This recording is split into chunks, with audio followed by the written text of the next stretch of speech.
माननीय न्यायमूर्ती भूषण गवई, सरन्यायाधीश सर्वोच्च न्यायालय यांचा सत्कार आंबेडकर महाविद्यालयासाठी अत्यंत गौरवाची बाब आहे।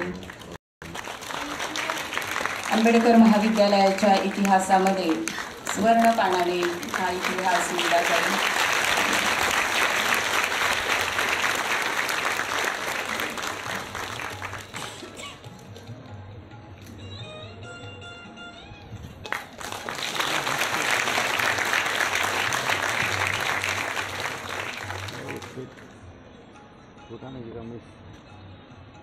यानंतर महाविद्यालयाचा गौरव वाढविण्यासाठी ज्या विद्यार्थ्यांनी अथक परिश्रम घेतले आणि भारताच्या कानाकोपऱ्यात ज्यांनी आपलं एक विशेष स्थान निर्माण केलं, अशा 5 विद्यार्थ्यांचा सत्कार आपण या ठिकाणी घेतोय।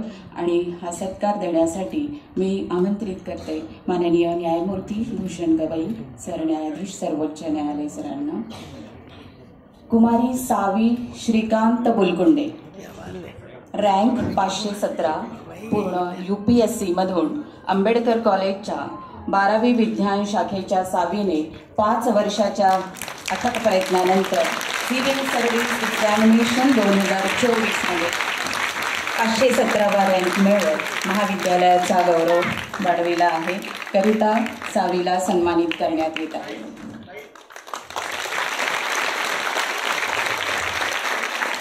लहानपणापासूनच तल्लख बुद्धिमत्ता।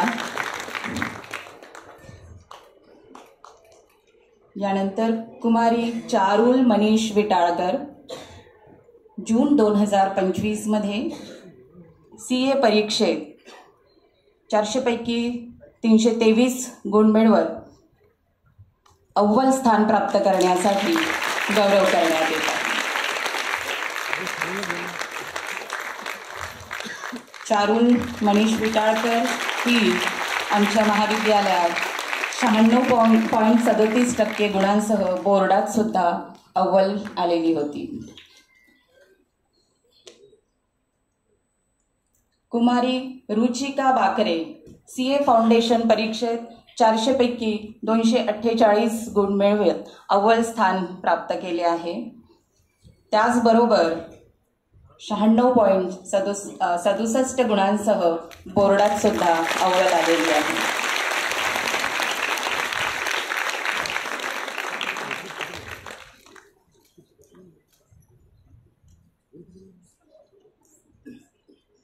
कुमारी भूमिजा संदीप अग्रवाल, दक्षिण कोरियाच्या सांस्कृतिक क्रीडा आणि पर्यटन मंत्रालयासाठी मानद वार्ताहर एप्रिल 2024 पासून कार्यरत आहे।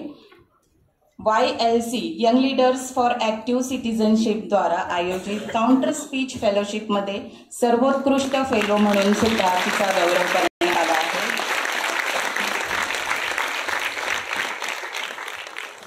आणि विशेष म्हणजे क्वीन्स कॉमनवेल्थ रॉयल सोसायटी द्वारा आयोजित आंतरराष्ट्रीय निबंध स्पर्धेत रौप्य पदक प्राप्त झालं आणि वी मेट लास्ट समर ही कादंबरी सुद्धा पब्लिश झाली आहे। यानंतर निखिल मोटघरे, कला शाखेतील या विद्यार्थ्याने नागपूरसह मेळघाट परिसरातील जवळपास 400 विद्यार्थ्यांना उच्च शिक्षणासाठी मार्गदर्शन आणि कौशल्य विकास प्रशिक्षणाचं त्याचबरोबर पालकाचं समुपदेशन करून मेळघाट सारख्या दुर्मिळ भागातून विद्यार्थ्यांना उच्च शिक्षणाच्या प्रवाहात आणण्यासाठी सातत्याने कार्य करीत आहे। आणि आज Nikhil Indian institute for human settlement IHSM Bengaluru येथे अर्बन स्टडीजसाठी त्याची निवड झाली आहे।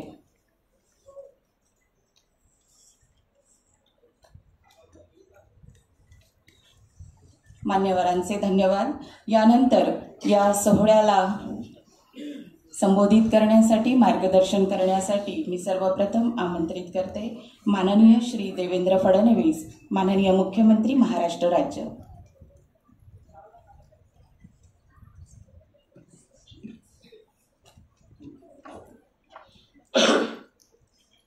महाकारुणी तथागत भगवान गौतम बुद्ध आणि क्रांतीचे महासूर्य भारतरत्न डॉक्टर बाबासाहेब आंबेडकर यांच्या स्मृतीला अभिवादन करतो।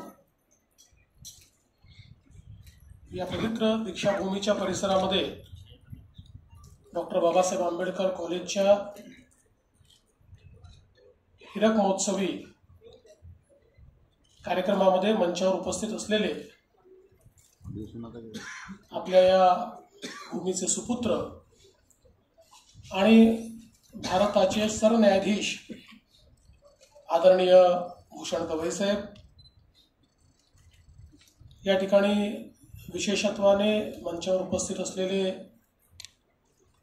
बॉम्बे हायकोर्टचे वरिष्ठ न्यायाधीश श्री चंद्रशेखर साहेब, माझे सहकारी आणि राज्याचे मंत्री संजय शिरसाटजी, मातोश्री डॉक्टर कमलताई गवई, कार्यक्रमाचे अध्यक्ष आणि दीक्षाभूमीचेही स्मारक समितीचे अध्यक्ष श्री भदंत आर्य नागार्जुन ससाईजी, इथल्या प्रिन्सिपल डॉक्टर दीपा पानेकरजी, या ठिकाणी उपस्थित डॉक्टर राजेंद्र गवई, म्हणते नाग दीपांकर, डॉक्टर प्रदीप आगलावे, श्री विलास गजगाटे, श्री सुधीरजी फुलजेले, श्री अनंतजी फुलजेले, मंचावरील सर्व मान्यवर, समोर बसलेले दिल्ली उच्च न्यायालयाचे न्यायाधीश नितीन सांबरेजी, ज्येष्ठ न्यायाधीश, त्याचप्रमाणे आपले अनिल किल्लोरजी, सगळेच आमचे बॉम्बे हायकोर्टचे माननीय न्यायमूर्तीगण आणि या महाविद्यालयाचे सर्व शिक्षक, विद्यार्थी, उपस्थित नागरिक भगिनी आणि बंधूंनो,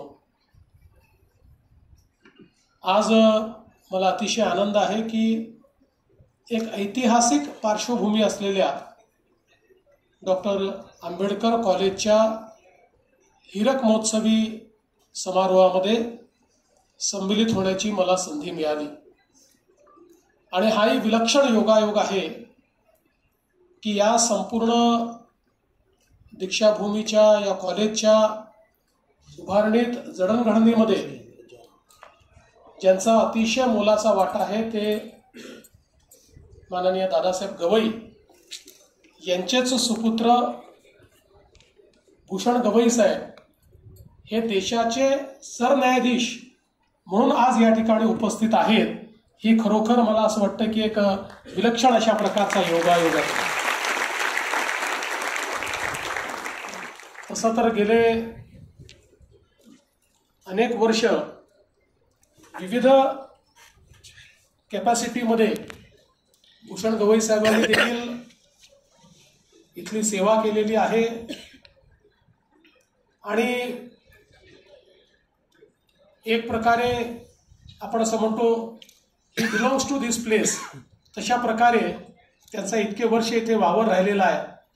पण आज ते एका वेगळ्या कॅपॅसिटीमध्ये या ठिकाणी आलेले आहेत आणि त्याचा आपल्या सर्वांना अतिशय सार्थ अशा प्रकारचा अभिमान आहे.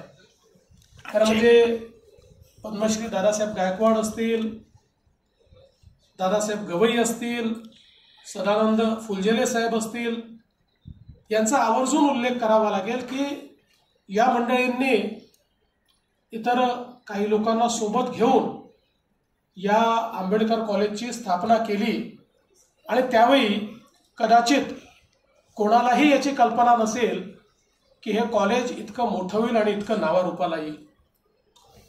20,000 रुपये जमा करून त्यावेळी या कॉलेजची स्थापना, या ठिकाणी महाविद्यालयाची स्थापना करण्यात आली होती. अर्थात तेव्हाच्या 20,000 रुपयाला किती महत्त्व होतं हे आपण समजू शकतो. पण अशा सगळ्या अडचणीच्या काळामध्ये 5 वर्गखोल्या, 5 शिक्षक आणि 300 विद्यार्थी इथनं सुरू झालेला प्रवास आपण आत्ताच बघत होतो की सगळ्यात मोठं मल्टीडिसिप्लिनरी कॉलेज म्हणून आज या कॉलेजला या ठिकाणी मान्यता मिळालेली आहे. 6,000हून अधिक विद्यार्थी, 50हून अधिक वर्गखोल्या, 40पेक्षा जास्त प्राध्यापक आणि मोठ्या प्रमाणात कर्मचारी, असे एक मोठं कुटुंब आज ही या ठिकाणी सुरू झालेलं आहे. कला, वाणिज्य, विज्ञान, कायदा, जैवतंत्रज्ञान, संगणकशास्त्र, नॅनो तंत्रज्ञान, physics, biochemicals, genomics, business management, law, criminal law, सर्व प्रकारचे अभ्यासक्रम या ठिकाणी आपल्याला पाहायला मिळतात आणि हजारो मुलांच्या आणि मुलींच्या जीवनामध्ये परिवर्तन करण्याचं काम हे या महाविद्यालयाने केलेलं आहे. या सगळ्या वाटचालीमध्ये doctor TK Damodaran, doctor R Krishnakumar या सगळ्यांचा अतिशय एक मला असं वाटतं मोलाचा वाटा याच्यामध्ये निश्चितपणे आहे. आणि नॅककडनं A दर्जा असेल, UGC कडून कॉलेज विथ पोटेन्शियल एक्सलन्स असेल, अशा विविध प्रकारच्या मान्यता घेत या कॉलेजने खूप मोठ्या प्रमाणात या ठिकाणी एक आपलं नाव कमावलं. खरं म्हणजे आज आपण बघतो की पूर्वी आपल्याकडे गव्हर्नमेंट कॉलेजेस जे होते त्या गव्हर्नमेंट कॉलेजेसमध्ये ॲडमिशन करता खूप मोठ्या प्रमाणात लोकांचा प्रयत्न असायचा. पण तदनंतर हळूहळू अशी वेळ आली की नागपूरमध्ये अनेक स्ट्रीममध्ये विद्यार्थ्यांचा पहिला प्रिफरन्स कुठे ॲडमिशन मिळाली पाहिजे तर ती डॉक्टर आंबेडकर कॉलेजला मिळाली पाहिजे, अशा प्रकारचा प्रिफरन्स हा त्या ठिकाणी खरं म्हणजे तयार झाला. आणि मला असं वाटतं की शेवटी डॉक्टर आंबेडकरांचं नाव, बाबासाहेबांचं नाव एखाद्या संस्थेला देणं तर त्याकरता लिगसी देखील तशीच तयार करावी लागते. आपल्याला माहिती आहे की भारतरत्न डॉक्टर बाबासाहेब आंबेडकरांनी आपल्याला जे संविधान दिलं त्या संविधानाने या देशामध्ये समतेचं राज्य तयार करायला, संधीची समानता द्यायला आणि प्रत्येक व्यक्तीला स्वप्न बघण्याचा अधिकार आहे आणि त्याचं स्वप्न पूर्ण झालं पाहिजे अशा प्रकारची व्यवस्था या संविधानाने उभी करून दिली. आणि म्हणूनच ही जी की एक अत्यंत मोठी विरासत जी भारतरत्न डॉक्टर बाबासाहेब आंबेडकरांनी तयार केली, इकडे ती जी विरासत आहे ती पुढे नेण्याचं काम हे एक आव्हान या कॉलेज समोर होतं. आणि दुसरीकडे पवित्र दीक्षाभूमीच्या परिसरामध्ये ज्या ठिकाणी भारतरत्न डॉक्टर बाबासाहेब आंबेडकरांनी धम्माची दीक्षा दिली आणि त्यातून समाजाला एक नवीन दिशा देण्याचं काम हे बाबासाहेबांनी केलं, त्या परिसरातलं कॉलेज, त्यामुळे एक दुहेरी आव्हान खरं म्हणजे या कॉलेज समोर होतं. पण मला असं वाटतं की खऱ्या अर्थानं भारतरत्न डॉक्टर बाबासाहेब आंबेडकरांना जे अपेक्षित आहे अशा प्रकारचं शिक्षण, तशा प्रकारचा शैक्षणिक दर्जा या कॉलेजने निश्चितपणे मिळवला. आणि मगाशी प्रिन्सिपल मॅम सांगत होत्या की अनेक लोक जे या कॉलेजमध्ये शिकले त्यांच्या जनरेशनमधले ते पहिले शिकणारे होते किंवा त्यांच्या घरातले ते पहिले शिकणारे होते. अशा प्रकारचा जो संपूर्ण वंचित समाज आहे त्या समाजाला शिक्षणाची दारं उघडी करून आणि त्यांच्याही जीवनामध्ये परिवर्तन घडवण्याचं काम हे खरं म्हणजे या कॉलेजच्या माध्यमातून झालेलं आपण बघितलं. आणि आज तर हा सोहळा ज्यावेळी स्वर्गातनं भारतरत्न डॉक्टर बाबासाहेब आंबेडकर बघत असतील तर त्यांना एका गोष्टीचा निश्चित आनंद होईल की आम्ही आज या ठिकाणी 5 लोकांचा सत्कार केला, त्यापैकी 4 मुली आहेत. मला असं वाटतं हे खरंच अत्यंत महत्त्वाचं आहे.